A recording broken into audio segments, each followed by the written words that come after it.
بسم اللہ الرحمن الرحیم۔ ایمان کے خاطر اپنی جان قربان کرنے والی ایک دلیر خاتون جس نے موسیٰ علیہ السلام کی پرورش کی اور بچپن میں انہیں فرعون کے ظلم و جبر سے بچایا، لیکن جب یہ خاتون اللہ پر ایمان لائیں تو فرعون نے ان کے ساتھ کیا سلوک کیا اور ایسا کیا ہوا کہ اس خاتون کو دنیا کی عظیم ترین عورت کا لقب دیا گیا۔ فرعون مصر کا ایک ظالم و جابر بادشاہ تھا۔ اس نے مصر میں آباد قوم بنی اسرائیل کو غلام بنا رکھا تھا اور ان پر ظلم کے پہاڑ توڑتا تھا۔ فرعون نہایت ہی مغرور بادشاہ تھا اور خود کو لوگوں کا خدا اور رازق کہلواتا تھا، لیکن کسی میں بھی اتنی جرأت نہ تھی کہ فرعون کی مخالفت کر سکے۔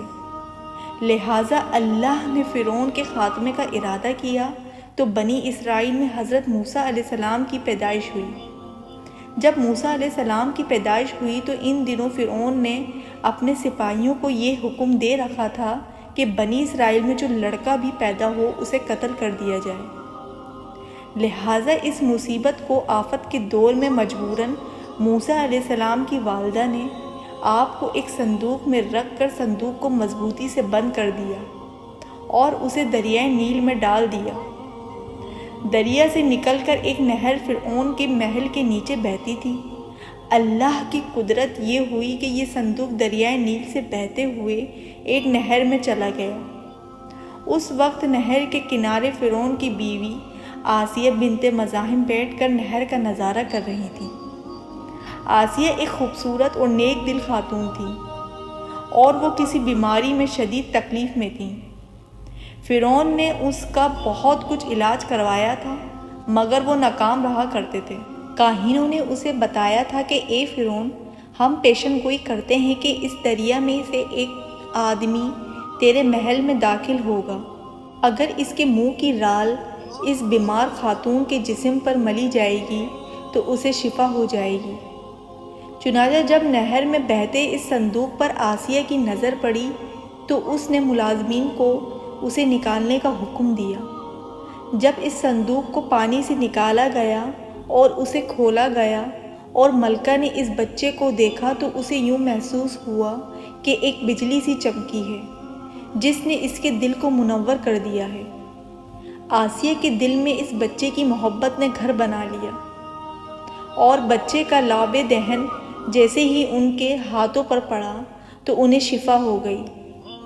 فرعون کی بیوی آسیہ کے بدن سے کوئی لڑکا نہ تھا اور وہ بے اولاد تھی، لہٰذا اس پاک دل خاتون کی ممتا جاگ اٹھی اور اس نے موسیٰ علیہ السلام کو گود لے لی۔ اس طرح اللہ کی قدرت سے موسیٰ علیہ السلام کی پرورش اس فرعون کے محل میں ہوئی جس نے آپ علیہ السلام کے ہاتھوں سے ہلاک ہونا تھا۔ دراصل لفظ فرعون اس دور میں مصر کے بادشاہ کا لقب ہوا کرتا تھا۔ موسیٰ علیہ السلام کے قصے کے سلسلے میں دو فرعونوں کا ذکر آتا ہے، ایک وہ جس کے زمانے میں آپ پیدا ہوئے اور جس کے گھر میں آپ نے پرورش پائی، اور دوسرا وہ جس کے پاس آپ ایمان کی دعوت اور بنی اسرائیل کی آزادی کا مطالبہ لے کر گئے اور جو سمندر میں غرق ہو گیا۔ لہٰذا بی بی آسیہ کا خاوند جس نے موسیٰ علیہ السلام کو اپنے محل میں رکھا اور فرعون کا نام رامس ثانی بتایا جاتا ہے، دراصل بی بی آسیہ ریان بن ولید کی پوتی تھیں۔ ریان بن ولید وہی بادشاہ تھا جو یوسف علیہ السلام کے دور میں عزیز مصر تھا اور اس نے حضرت یوسف علیہ السلام پر ایمان بھی لایا تھا۔ جب مصر پر قطبہ خاندان کی حکومت آئی تو فرعون نے اپنی طاقت کے زور پر بی بی آسیہ سے شادی کر لی اور انہیں دھمکی دی کہ اگر انہوں نے شادی سے انکار کیا تو ان کے والدین کو قتل کر دیا جائے گا۔ لیکن شادی کے بعد بھی اللہ نے حضرت آسیہ کو فرعون کے شر سے محفوظ رکھا اور وہ آپ پر قادر نہ ہو سکا۔ مورخین لکھتے ہیں کہ اللہ نے فرعون کو نامرد بنا دیا تھا، اور بعض نے لکھا ہے کہ فرعون کو ایسی بیماری تھی کہ طبیبوں نے اسے ساری عمر صحبت کرنے سے منع کر دیا تھا، لہٰذا فرعون کبھی بھی حضرت آسیہ کے قریب نہ جا سکا۔ یہ بھی اللہ کی ایک حکمت تھی تاکہ بیوی آسیہ فرعون کے ناپاک جسم سے محفوظ رہ سکیں۔ بہرحال حضرت موسیٰ علیہ السلام کی پرورش فرعون کے محل میں کسی شاہی فرد یا شہزادے کی مانند ہوئی۔ ہر طرح کے آرام و آسائش آپ کے لیے دستیاب تھے، لیکن قبطیوں کے درمیان زندگی گزارنے کے باوجود موسیٰ علیہ السلام فطری طور پر ان سے مختلف کردار کے مالک تھے۔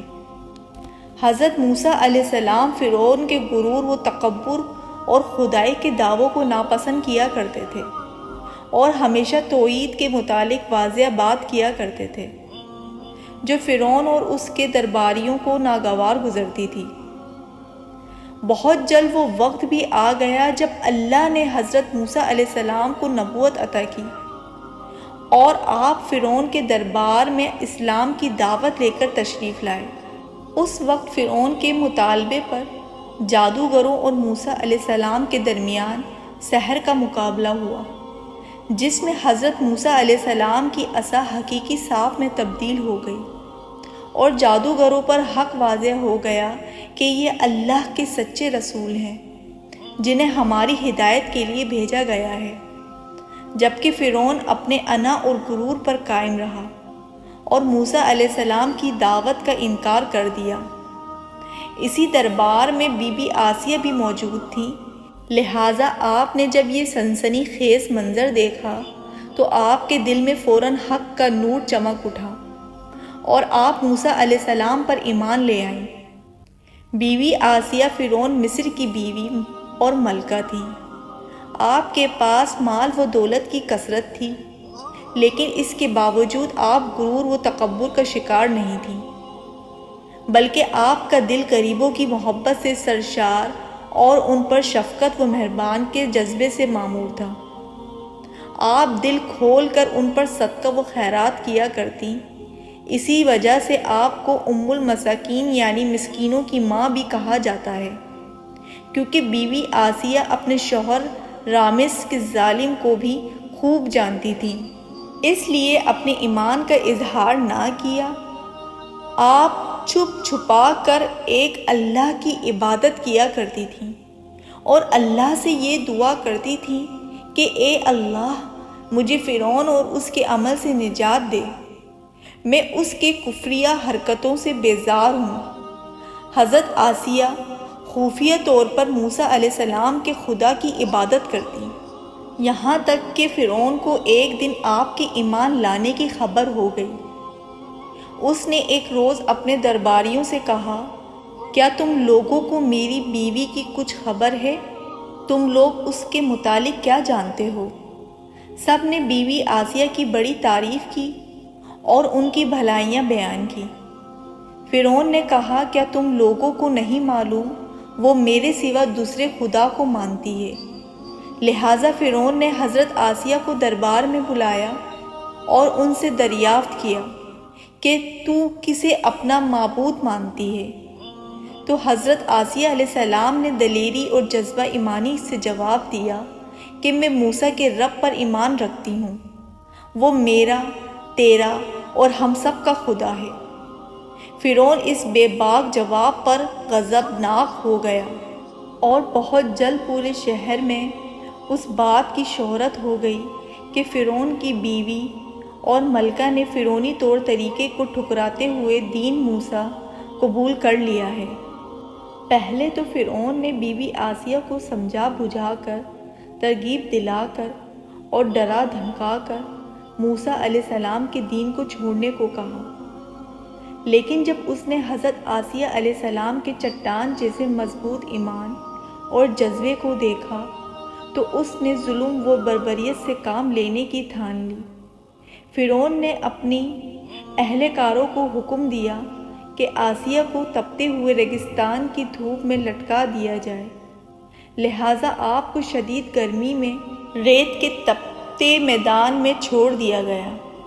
فرعون اس جگہ کا دورہ کرتا رہا اور کہتا رہا کہ اب تو باز آ جا، اگر تو نے میری بات مان لی تو محل کی شاہی زندگی اور آرام و آسائش تیری منتظر ہے۔ مگر حضرت آسیہ علیہ السلام پر اس کا کوئی اثر نہ ہوا، کیونکہ آپ کو جنت کے اس لافانی محلات پر ایمان تھا جو اللہ نے انہیں عطا کرنے کا وعدہ کیا تھا۔ جب فرعون نے حضرت آسیہ علیہ السلام کی ثابت قدمی کو دیکھا تو اس نے آپ کو شہید کرنے کا فیصلہ کر لیا۔ اس نے اپنے سپاہیوں کو حکم دیا کہ بڑی سے بڑی چٹان کہیں سے اٹھا لاؤ اور آسیہ کو چت لٹاؤ اور وہ چٹان اس پر گرا دو۔ لہٰذا جب یہ لوگ پتھر لائے اور حضرت آسیہ کو لٹایا گیا تو آپ نے آسمان کی طرف نگاہ اٹھائی تو پروردگار نے حجاب ہٹا دیے اور جنت کو اور وہاں جو محل ان کے لیے بنایا گیا تھا اسے انہوں نے اپنی آنکھوں سے دیکھ لیا۔ آخر کار اس پتھر کو آپ پر گرا دی گئی اور آپ کی روح پرواز کر گئی۔ حضرت آسیہ کے فضائل احادیث مبارکہ میں کچھ ان الفاظ سے آئے ہیں کہ رسول اللہ صلی اللہ علیہ وآلہ وسلم نے فرمایا، مردوں میں سے تو بہت سے درجہ کمال تک پہنچے، لیکن عورتوں میں سے سوائے فرعون کی بیوی آسیہ اور عیسیٰ علیہ السلام کی والدہ مریم بنت عمران کے اور کوئی عورت درجہ کمال تک نہیں پہنچی۔